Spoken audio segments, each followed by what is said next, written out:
Hi there. I hope you've had a good day in the markets. I've not been getting involved myself thanks to a horrible tooth abscess and a swollen left-hand side of my face. So rather than risk me not concentrating properly, I thought I'd investigate something that I was thinking of earlier on in the week. So I've been playing around in simulation mode and making use of the DOBbing with cover technique that I showed you some weeks back. But in this particular case, I'm doing so in running. I'm particularly looking for hold-up horses, i.e. horses that run midfield or at the back, who don't make their move until the tail end of the race. And in doing that, over this afternoon, there's been a fairly decent return. Again, all done in simulation mode whilst I investigate if this is possible or not. And you'll see there's some cracking results there. You'll see that some races like this one here, the cover bet was taken, but the corresponding DOB part wasn't. So that's essentially a scratch trade. So we've got 1, 2, 3, 4, 5 of those. And this one, and this one is slightly different in that the DOB part was taken, giving me more or less £50 across the board. But I then used that to give me a free lay the field bet. So I laid the field at 1.6 for £75, and you'll see it was successful on 2 occasions but failed on that one. And if you added those up, you'll find that there's a slightly better return for the lay the field option than just in the case where I hadn't done the lay the field. Having said that, I'm not sure I would do that in the real world. But that's not really the purpose of this video. I just wanted to show you how I was making the selections more than anything else. So while this race is busy chugging away, putting in bets, let me just show you where to go and how to make the selection. So the first place we need to go to is the Racing TV website. We'll look at the next race at Kempton, which is at 7 o'clock. And if you scroll down there, you'll find the TF pace map.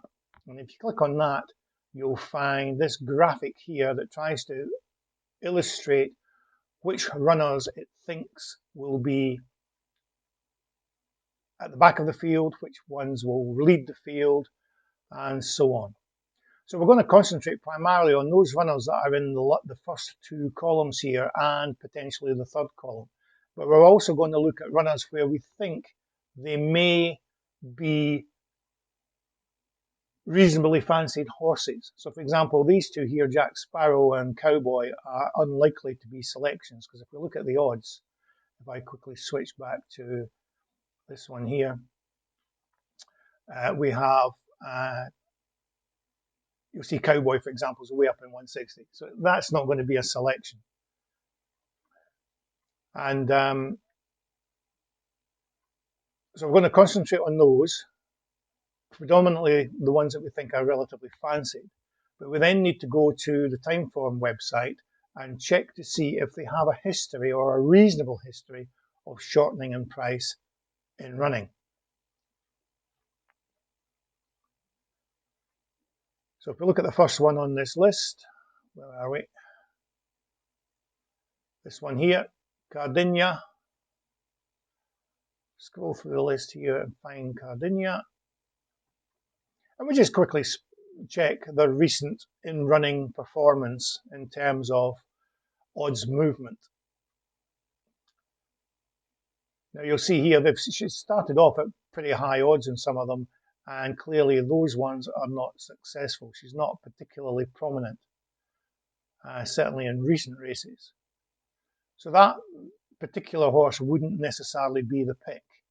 And you would carry on that process just looking at each of them. You know, My Ambition, for example, is probably going to be too high in odds in actual fact. Where is she? Not too bad. So My Ambition, check My Ambition as well. So we just in turn choose the runner concerned and quickly glance through their in-running odds performance. And so you'll see again that she hasn't shortened there, not shortened there. She's won that race, which was good. Excuse me. Hasn't shortened, barely shortened. So again, This one isn't particularly a good pick. And if you carry on through that process, I've effectively identified Le Rave as being the potential favoured pick for this race coming up.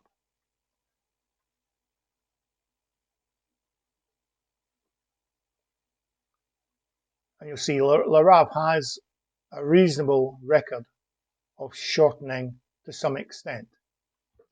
So that's the pick for the 7 o'clock at Kempton. And I've already assigned Le Rave to this race and to this strategy. I'll quickly pop up the strategy editor and let you see. Most of this you've seen before, in actual fact. So we have the first option, which is where we select the runner. So that will be where Le Rave is selected. And then we have a check global conditions, which provides some global conditions. So first of all, it's going to make sure that the runner has been selected up here. It's going to check the price of the favourite. Now, I may or may not use this. At the moment, I've got it set to 1.01 so that that setting doesn't block a bet. I haven't decided whether I'm going to put that in there and use it to specify that a favourite must be above a certain price. I haven't decided yet. Also, we need to make sure that the market's in play and that the number of back bets placed at 1,000 is equal to 1. That's the bet that comes in here, which will be cancelled at some point. But this is the way the strategy works. It only works in this window when the race is 40% through and ends at 55% through. In other words, there's a short time frame in which the bet will be placed. And the other thing is the back price. What I'm looking for is during that little window, I don't want the back price of my selection to be greater than 20. The reason being for that is since we're only getting involved towards the halfway point, before that happens, that horse may drift significantly and may fall, or it may clatter a couple of fences and it's gone out in price. So I don't want it to end up putting bets on a runner that's sitting at high odds and is effectively out of the race. Although, yes, of course, that runner could still come back in again, but I'd rather not get involved. Now, all these figures here are just sort of first guess figures. They may need tweaking as such. And then this last one here, that simply cancels that bet that's hovering around in the market, albeit only for a penny. It will get rid of it once the race has gone 55% in. And the reason it's that gone in to 55% is because these bets rely on the existence of this bet in the market in order to identify the runner it needs to place the bets on. Once those bets have been placed, i.e. outside this little window here, 40% to 55%, that bet can be cancelled. Not that it's a big issue since it's only for a penny, but just a matter of tidying the thing up. And that's it. So this race here is going on until, well, what we've got, 20 minutes or so. So I'll skip ahead to the race and let you see this in action. Stand by.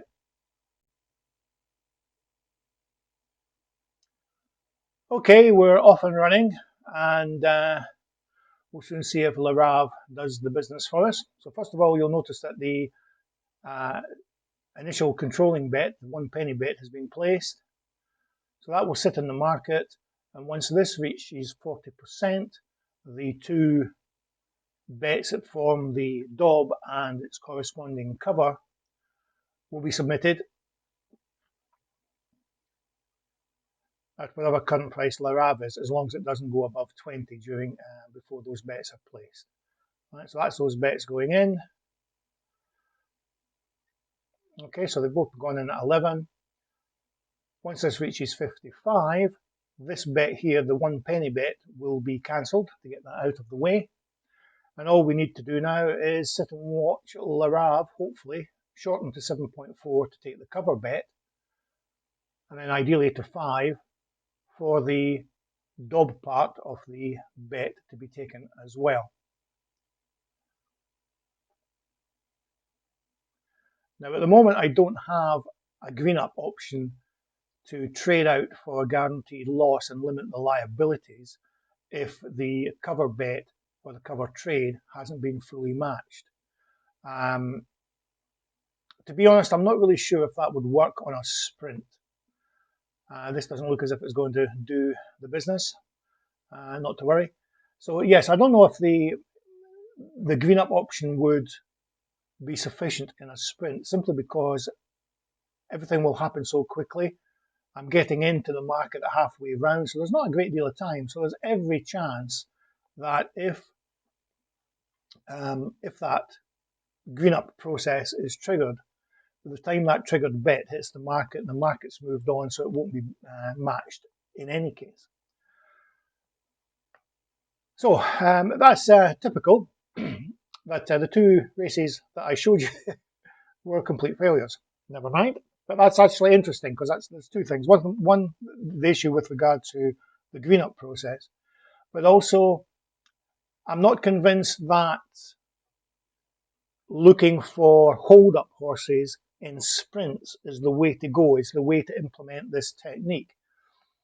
Although there are some sprints in there that were successful, that one and that one, for example, it may be that if you wish to use a DOBbing mechanism in running on sprints, it's actually best to look for known front runners, or runners that are known to be prominent in the races. And that's fine, because the great thing about that, of course, is the selection process is exactly the same. You still go to Racing TV, but instead of looking for horses down these first 2-3 columns, you look for horses that are thought to be prominent in the corresponding races. Okay, so it was Covert Mission that won that one.